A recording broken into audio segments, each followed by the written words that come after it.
আসসালামু আলাইকুম, কেমন আছেন আপনারা সবাই? সবাইকে ঈদের শুভেচ্ছা জানিয়ে শুরু করছি আমার ঈদের ব্লগ। ঈদের নামাজের পরে খাওয়া দাওয়া গল্প আড্ডায় মেতেছিলাম অনেকটা সময়। হঠাৎ হাজবেন্ড এসে বলল, সমুদ্র দেখতে চাইলে এখনই রেডি হয়ে নাও, হাতে সময় মাত্র 5 মিনিট। বাস, যেই কথা সেই কাজ, 5 মিনিটের মধ্যে একদম রেডি হয়ে গেলাম। বিকাল 5টায় রওনা হলাম পোলাও পাঙ্করের উদ্দেশ্যে। রাস্তায় বিভিন্ন সময় দেরি করার কারণে রাত 10টা বেজে গেল ওখানে পৌঁছাতে। একটা প্রাইভেট বোট ভাড়া করে মেরিনা আইল্যান্ড থেকে চলে গেলাম পোলাও পাঙ্করে। অনেক বেশি টায়ার্ড থাকার কারণে রাতে আর সমুদ্র দেখিনি, কিন্তু সকাল হতে না হতেই ভোরের সমুদ্র দেখার জন্য চলে গেলাম সমুদ্র পাড়ে। অপেক্ষা করছিল সবার প্রিয় ভাবনা ভাবি।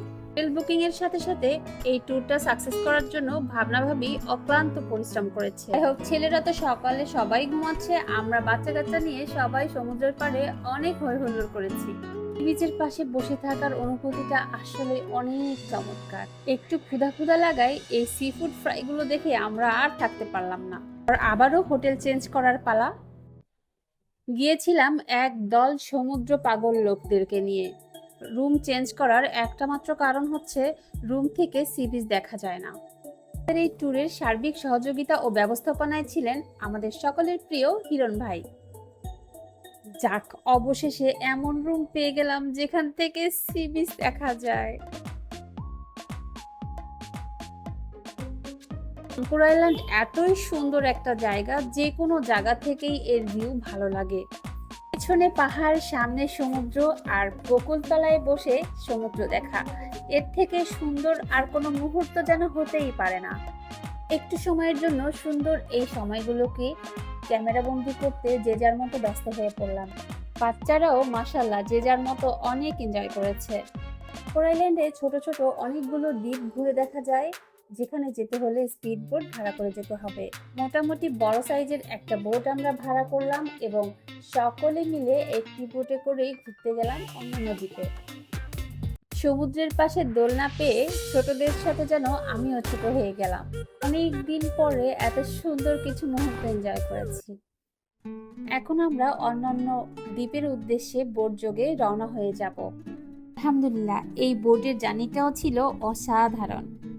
সমুদ্র উত্তাল না থাকায় ছোট বাচ্চা এবং মুরব্বীরাও এই রাইডটা ইউজ করতে পারবে। আমরা তো খুবই হই হুল্লোড় করতে করতে চলে গেলাম মাছের দ্বীপে। এই দ্বীপে একটু পাউরুটি বা কোনো খাবার ছিটালেই অনেক রং বেরঙের মাছ ছুটে আসে খাবার খাবার জন্য। কিন্তু এবার আমাদের ব্যাড লাক যে এবার হয়তো বা সেই সিজন ছিল না, বা মাছ এই সাইডে তেমন একটা ছিল না, যাই ছিল খুব ছোট ছোট। আমরা দ্বীপের অন্য সাইডে স্কুবা ডাইভিং করতে চলে গেলাম। তো সবাই নেমে পড়লো পানিতে মাছ দেখার উদ্দেশ্যে। মাছ তেমন দেখতে না পারলেও হাত পা সবাই কেটে কুটে একাকার করেছে। গিয়েছিলাম কুয়ালালামপুরের সাংবাদিকদের সাথে। সাংবাদিকদের যা কাজ, যেখানেই যায় সেখানেই আমাদের ইন্টারভিউ চলে। এই যেমন তাপসী ভাবির ইন্টারভিউ নিচ্ছিল কাদের ভাই। আলহামদুলিল্লাহ, বাচ্চা কাচ্চারাও অনেক এনজয় করছিল, ওরা একটুও জ্বালাতন করেনি। আর এখানে এসে যদি আপনারা ছোট ছোট দ্বীপগুলো ঘুরে না দেখেন, তাহলে পাঙ্কুর আসাটাই বৃথা হয়ে যাবে।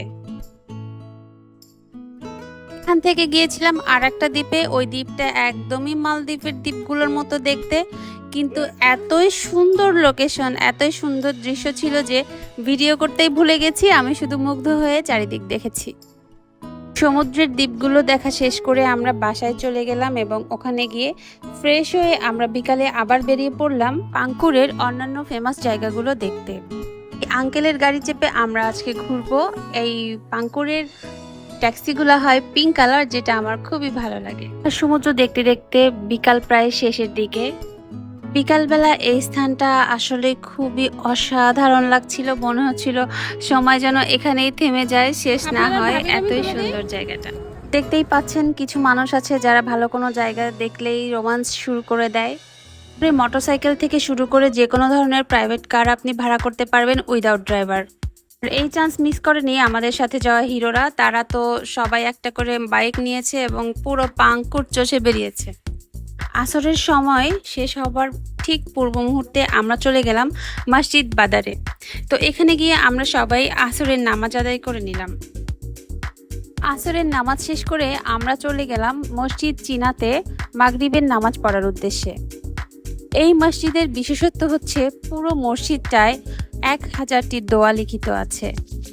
মাগরিবের নামাজ শেষ করে আমরা গেলাম ডাচ ফোর্টে। 1947 সালে গোলন্দাজরা এটি নির্মাণ করে। বর্তমানে এই স্থানটি ঐতিহ্যবাহী প্রত্নতান্ত্রিক স্তম্ভ হিসাবে সংরক্ষিত রয়েছে। আমাদের ঘোরাফেরা প্রায় শেষ, সন্ধ্যা হয়ে গেল। এখন আমরা একটু ফটো সেশন করে খেতে চলে যাব।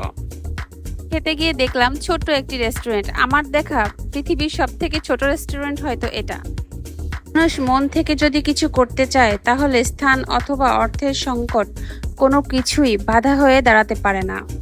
পাঙ্কর আইল্যান্ডের সি ফুড অনেকই মজা। আমরা এখানে অনেক ধরনের সি ফুড অর্ডার করেছি। এখানের খাবারগুলো সবাই অনেক পছন্দ করেছে, বিশেষ করে তাপসী ভাবি তো পাঙ্কর আইল্যান্ডের সি ফুডের প্রেমে পড়ে গিয়েছে। শান্ত ভাই আমাদের সবাইকে খাবার সার্ভ করে দিচ্ছিল। যাই হোক, খাবার শেষে এখন ঘুমানোর পালা। এখানের রুমের পরিবেশটা তো এতই চমৎকার ছিল যে প্রিয় বাচ্চারা নেক্সট টাইম পাঙ্করে ঘুরতে আসলেও এই হোটেলেই উঠতে চায়। ঘুম থেকে উঠে খুব ভোরে সমুদ্রের পাড়ে হাঁটাহাঁটি করলাম, তারপরে নাস্তা নিয়ে সোজা হোটেলে ফিরে এলাম। হোটেল প্রাঙ্গণে খাবার শেষ করে এবার আমাদের ফিরে যাবার পালা।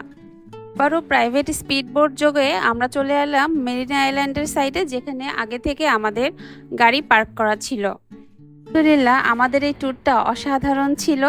প্রবাসে যতগুলো ঈদ কাটিয়েছি আমি বলবো এটাই আমাদের বেস্ট ঈদ।